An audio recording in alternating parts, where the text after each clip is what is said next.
In this lesson, we are going to see how to calculate the different evaluation metrics for the multi-class classification models we trained in module 2. In previous module, we used a multi-class classification drug study data and we trained 3 models: random forest classification model, decision tree classification model, logistic regression classification model. What we are going to do here is we are going to calculate all these metrics for each of these models, and then we'll try to determine that which one of these 3 models has performed the best for our dataset. After identifying that, we are going to use that model against a new dataset to derive how our model is going to perform for future data. So let's do the first step, where we are going to calculate these metrics for each of these models. In that as well, first we are going to calculate these metrics manually and try to understand each one, that what we are actually trying to calculate here, and then I am going to show how to calculate the same with Spark code. So first we are going to calculate for random forest classification model. Now to start with the calculation, we need the actual versus predicted confusion matrix outcome from the random forest classifier trained model predictions. Okay, so for that, what we are going to do, we are going to read our data set, the prediction data set of random forest model, and we will derive the confusion matrix from that data. So to do that, let's go to notebook. Let's initiate a Spark session from PySpark.sql, import Spark session.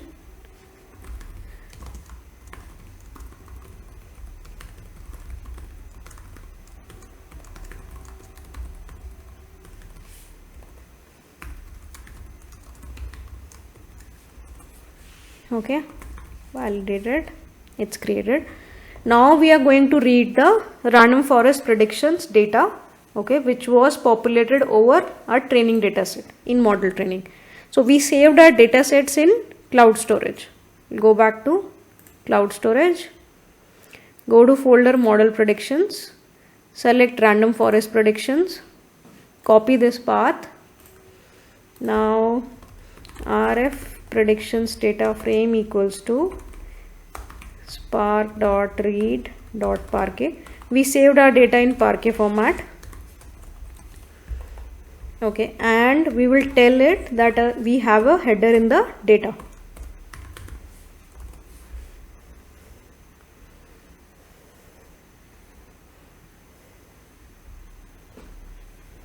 Okay, now what we are going to do is we are going to figure out the confusion matrix of predictions and the actual. So for that, I am going to use cross tab. Okay, and we will provide column. So our actual column was drug index. Okay, and our prediction column was prediction. Okay,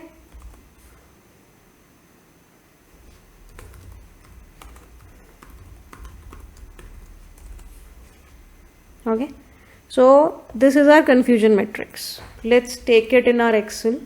Okay, now for better clarity, I will put this data into this table.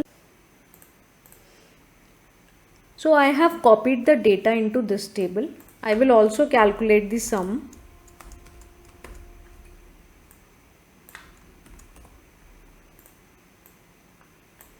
Okay, now we are going to calculate the first matrix, that is called true positives. Okay, before we go ahead and do that, let's understand a bit of the difference between when we calculate these metrics for binary classification and when we are calculating for multi-class classification.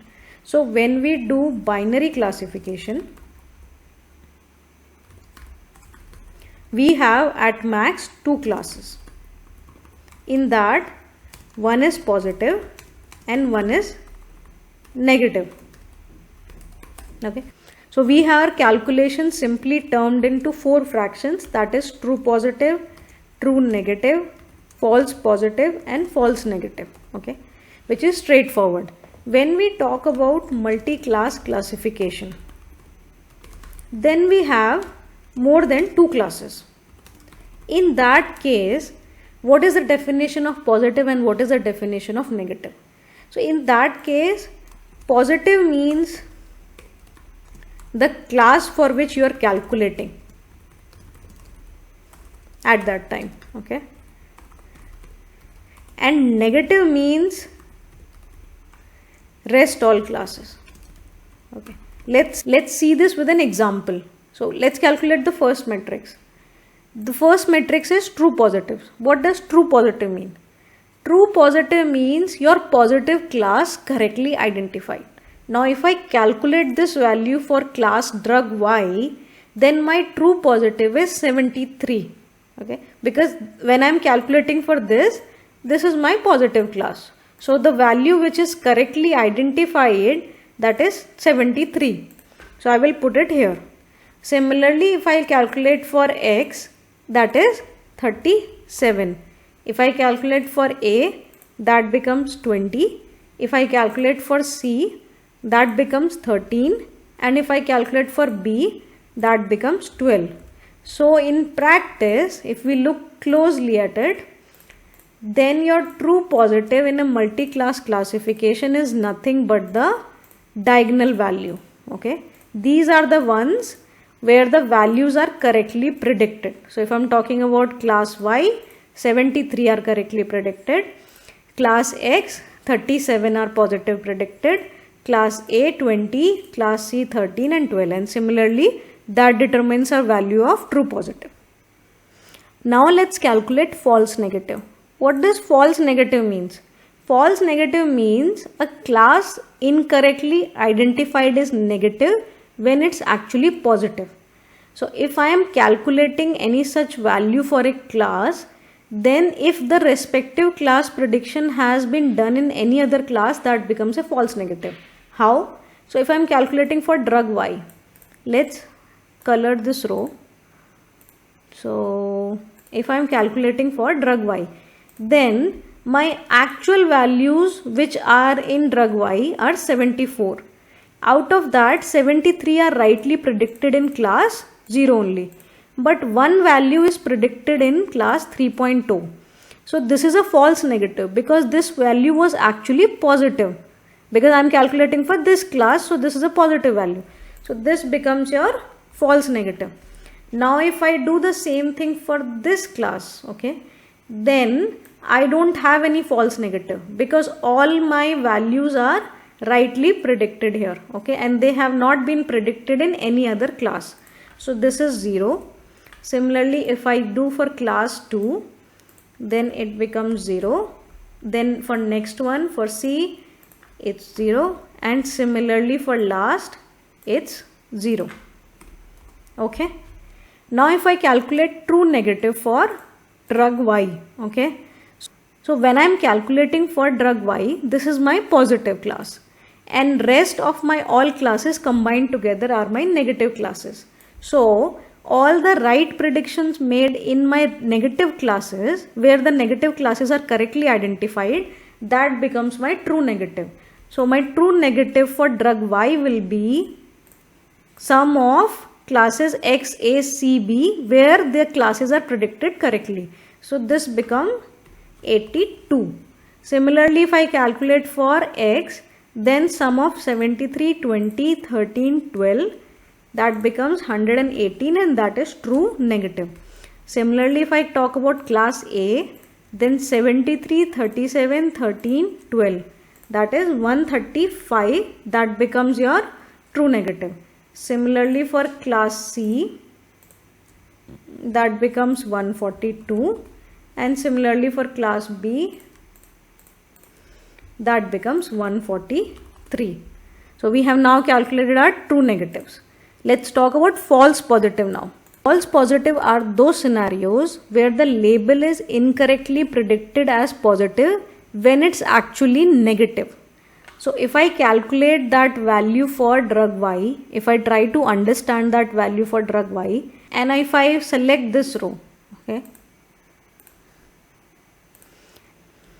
then if I look at this, I can see that there is no false positive for this class, because in rest all the classes no positive case has been identified. So my false positive value becomes 0 for this class. Now if I select next one, so if I remove from this and I select next class, so if I look at that, so in this scenario as well, I don't have any false positive. So I will put it as 0. Similarly, if I take it for this class, I still don't have any false positive. Now let's talk about this class. So in this class, if I look at it, then one case has been predicted in class 3.0 when it actually does not belong to class 3.2. So this is a false positive. Okay. So then we have false positive value as 1. Similarly, if I calculate for drug B, then I have false positive value as 0. So with this we have calculated these 4 values for our classes respectively from our confusion matrix. Now what we are going to do is we are going to calculate these metrics. Now these metrics have some formulas behind, and those formulas use the values which we have just calculated. So these 4 values will be used in different ways in all of these metrics calculation. That's why we have calculated it and we have tried to understand how they are being calculated. Now the next metric to calculate is true positive rate. This is also known as sensitivity. Okay. What does it mean is true positive rate tells you the rate proportion of positives correctly identified. This is calculated with the formula of true positive divided by sum of true positive plus false negative. Let's see how. So if I have to calculate true positive rate for class Y, then I can calculate it by taking my true positives for that class and dividing them with the sum of true positives plus false negatives. Okay. So this gives me my true positive rate for class Y. Similarly, I can take this formula for all the classes and these are my true positive rate. Next one is false positive rate. This is also known as type 1 error. This means rate proportion of false alarms. Okay, something which is identified as positive but was not supposed to. So this tells you about the rate proportion of same. To calculate this, what we need to do is we need to take our respective class false positive, okay, and divide that with the sum of false positive plus my true negatives. So if I do that and I extract it for all classes, then this is my false positive rate. The next one is true negative rate, which is also known as specificity. Okay. What does it mean is, it means this is the rate proportion for the negatives correctly identified. Now this can be calculated in 2 ways. First we can calculate by the formula, which is that we take our true negatives and we divide it with the sum of true negative plus our false positive. Okay. If we take this and we extract this, so these values are the true negative rate against each class. The other way to calculate true negative rate is to do 1 minus false positive rate. So if we have calculated false positive rate, then my true negative rate can also be calculated with 1 minus false positive rate. So we have the formula for dividing with true negative plus false positive, but in case we don't want to do that, we can simply do 1 minus false positive rate. Similarly, if I talk about false negative rate, which is also known as type 2 error, which basically means that a positive was missed in the estimation and was identified as a negative. So to calculate this, what we can do is we take our false negative and we divide it by sum of false negative plus my true positives. Okay. Then I keep this. Now the way in which false positive rate and true negative rate were correlated, similarly your true positive rate and your false negative rate is also correlated. So you can also calculate your false negative rate as 1 minus true positive rate. Okay. So these are my metrics with terms of positive and negative rates, which is nothing but rate proportions of our positives and negatives. The next two metric which we are going to calculate is precision and recall. Okay. These are also very two important metrics when we evaluate a model. Okay.